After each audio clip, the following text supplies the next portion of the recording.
की जय। महाभारत युद्ध में कर्ण को मारने के लिए अर्जुन पाशुपत अस्त्र प्राप्त करना चाहते थे। इसलिए वह इंद्रनील पर्वत पर शिव की मिट्टी की प्रतिमा बनाकर तपस्या करने बैठ गए। उनकी कठिन तपस्या से समूचा वन प्रदेश जल उठा। वहाँ रहने वाले ऋषि मुनि घबरा गए और वे भगवान शिव के पास पहुँचे और कहा, भगवान, एक तपस्वी जंगल में घनघोर तपस्या कर रहा है। हम लोगों का वहाँ रहना मुश्किल हो गया है। कृपया हमें उससे मुक्ति दिलवाइए। भगवान शिव ने उन्हें आश्वस्त किया। फिर ऋषि मुनि वापस अपनी कुटिया की ओर लौट गए। शिव पार्वती से बोले, वह निश्चित रूप से अर्जुन ही है देवी। पार्वती बोली, लेकिन अर्जुन कठिन तप किस लिए कर रहा है स्वामी? शिव बोले, वह पाशुपत अस्त्र प्राप्त करने के लिए तप कर रहा है। देवी, बिना पाशुपत प्राप्त किए वह अपना तप भंग नहीं करेगा। तो फिर? पार्वती बोली। शिव बोले, हम वेश बदलकर उसके पास पहुँचते हैं। उसकी परीक्षा करेंगे कि वह पाशुपत अस्त्र धारण करने का अधिकारी है या नहीं। शिव और पार्वती दोनों ने वेश बदल लिया। शिव किरात बन गए और पार्वती किरात की पत्नी उस उपवन में पहुँचे जहाँ अर्जुन शिव की प्रतिमा के सम्मुख बैठा कठिन तप कर रहा था। निकट ही धरती पर उसके अस्त्र शस्त्र रखे हुए थे। उसी वन में एक विकट राक्षस रहता था। सारे ऋषि मुनि उससे भयभीत रहते थे। राक्षस ने अर्जुन को अकेले बैठे तप में लीन देखा तो उसने एक सुअर का वेश बनाया और वह अर्जुन की ओर झपटने को तैयार हुआ। तभी शिव और पार्वती की निगाह अर्जुन पर झपटने को तैयार उस सुअर रूपी राक्षस पर पड़ी। यह देख पार्वती बोली, देखिए भगवान, वह राक्षस अर्जुन पर झपटने की तैयारी कर रहा है। उसे समाप्त कर दीजिए, अन्यथा वह आपके भक्त को मार डालेगा।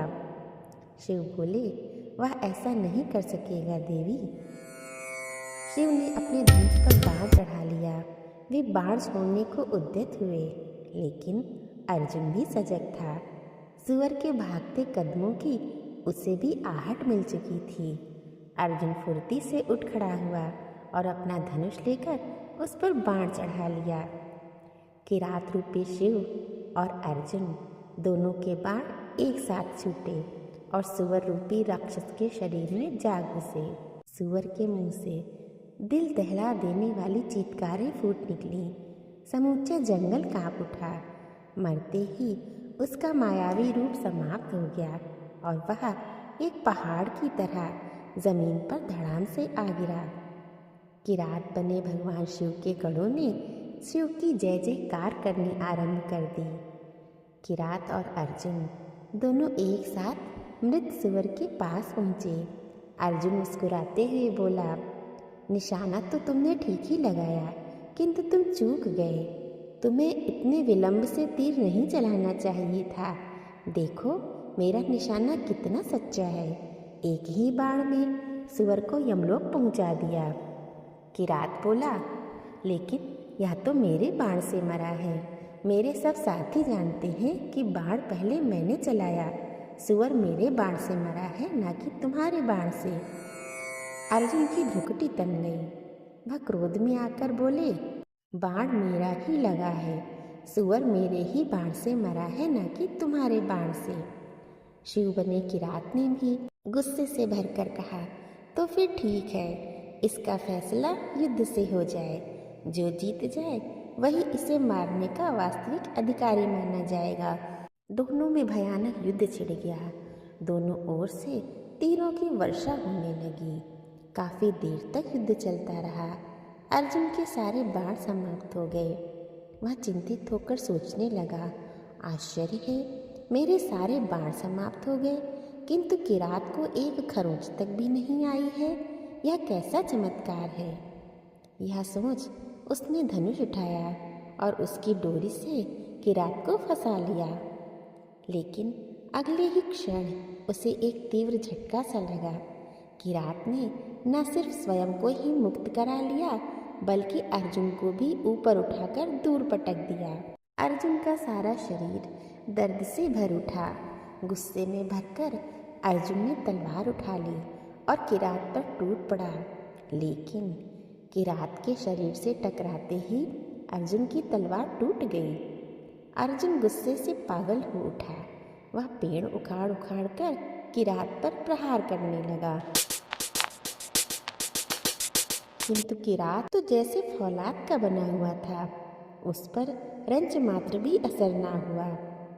अर्जुन बहुत थक चुका था। उसका रोम रोम पीड़ा से बेहाल हो गया। बेबस होकर वह पुनः भगवान शिव की प्रतिमा के पास पहुंचा और उनकी स्तुति करने लगा। हे त्रिशूलधारी, यह कैसा चमत्कार है! एक साधारण सा किरात और इतना बल! अब तुम ही मेरी रक्षा करो प्रभु। अर्जुन ने फूलों की माला शिव की प्रतिमा के गले में डाली। आराधना करते ही उसके शरीर में नवीन स्फूर्ति पैदा होने लगी। वह पुनः स्वस्थ होकर किरात की ओर बढ़ा, लेकिन अगले ही क्षण उसके आश्चर्य का पारावार न रहा। शिव की प्रतिमा पर उसके द्वारा चढ़ाई गई फूलों की माला किरात के गले में झूल रही थी। अर्जुन तुरंत समझ गया कि किरात कोई और न होकर स्वयं साक्षात शिव हैं। अर्जुन किरात के चरणों में पड़कर रुंधे गले से बोला, मुझसे बड़ी भूल हुई भगवन, मुझ निर्बुद्धि को क्षमा कर दे। मैं आपको पहचान नहीं सका था। अनजाने में ही मुझसे बहुत बड़ा अपराध हो गया है। भगवान शिव अपने स्वरूप में प्रकट हो गए। उन्होंने अर्जुन की बाहें पकड़कर उसे उठाया और कहा, उठो पुत्र, तुम्हारी परीक्षा पूरी हुई। तुमने कोई अपराध नहीं किया है। किरात का स्वरूप मैंने तुम्हारी परीक्षा लेने के लिए ही धारण किया था। तुम परीक्षा में सफल हुए। मैं तुम्हारी भक्ति से प्रसन्न हूँ। मांगो पुत्र, क्या मांगते हो? अर्जुन बोला, भगवन, मुझे पाशुपत अस्त्र चाहिए ताकि युद्ध में मैं अपने शत्रु का संहार कर सकूं। शिव बोले, पाशुपत तुम्हें मिल जाएगा पुत्र, लेकिन तुम्हें पहले उसे चलाने की विधि सीखनी पड़ेगी, अन्यथा वह तुम्हारे लिए ही विनाशकारी सिद्ध हो जाएगा।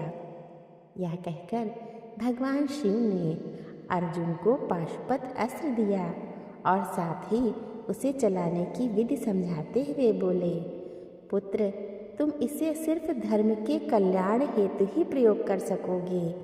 याद रखना, क्रोध में इसे किसी निर्बल आदमी पर भूल से भी प्रयोग मत करना, और इसका प्रयोग सिर्फ एक ही बार किया जा सकता है। पाशुपत अस्त्र देकर शिव पार्वती सहित अंतर्ध्यान हो गए। बाद में इसी पाशुपत अस्त्र से अर्जुन ने महाभारत युद्ध में कर्ण का वध किया था। प्रेम से बोलिए शिव शंकर की जय, पार्वती मैया की जय।